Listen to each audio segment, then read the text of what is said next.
السلام علیکم ویئرز، کیسے ہیں آپ سب؟ امید ہے آپ سب خیریت سے ہوں گے۔ Welcome back to my YouTube channel. آج ہم بات کریں گے زیورک ٹیبلٹ پر۔ یہ ہائپروسینیا اور گوٹ کے لیے بہت ہی مفید ہے۔ یہ ٹیبلٹ 40 mg اور 80 mg میں ملتی ہے۔ اس ٹیبلٹ کا فارمولا فیبوکسٹیٹ ہے۔ اس ٹیبلٹ کے استعمال سے پہلے اپنا یورک ایسڈ کا ٹیسٹ کروا لیں۔ اگر آپ کا یورک ایسڈ زیادہ ہے تو آپ پھر 40 mg والی ٹیبلٹ دن میں ایک استعمال کر سکتے ہیں۔ 1 ماہ استعمال کر کے پھر ٹیسٹ کروائیں دوبارہ۔ اگر پھر بھی اس ٹیبلٹ کے استعمال سے فرق نہیں پڑتا تو پھر ڈاکٹر مشورے سے 80 mg والی ٹیبلٹ استعمال کریں۔ یہ بھی دن میں ایک ہی مرتبہ یعنی اور لینی ہے، اور یہ کھانا کھانے کے بعد یا پہلے بھی استعمال کر سکتے ہیں۔ یہ ٹیبلٹ ہائپروسینیا میں بہت ہی مفید ہے۔ ہائپروسینیا کیا ہے؟ ہائپروسینیا جب خون میں یورک ایسڈ کی مقدار بہت زیادہ ہو جاتا ہے تو اس کو ہائپروسینیا کہتے ہیں۔ یہ اس کے لیے بہت مفید ہے۔ گوٹ میں بھی اس ٹیبلٹ کا استعمال بہت ضروری ہے۔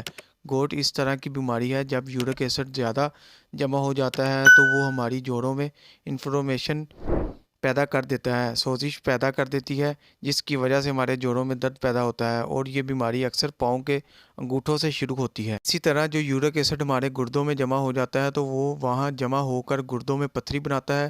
اسی لیے یورک ایسڈ کی مقدار زیادہ نہیں ہونی چاہیے۔ یورک ایسڈ کا مسئلہ زیادہ تر مرد حضرات کو ہوتا ہے۔ یہ بیماری 90% مردوں میں پائی جاتی ہے اور 10% تک عورتوں میں پائی جاتی ہے۔ یورک ایسڈ زیادہ ہونے کی وجہ کیا ہوتی ہے؟ یورک ایسڈ جو لوگ شراب نوشی، الکوہل کا استعمال زیادہ کرتے ہیں تو ان لوگوں میں یورک ایسڈ زیادہ ہو جاتی ہے، تو وہ لوگ اس ٹیبلٹ کا استعمال کر سکتے ہیں۔ اب اس کے سائیڈ ایفیکٹس کی بات کرتے ہیں۔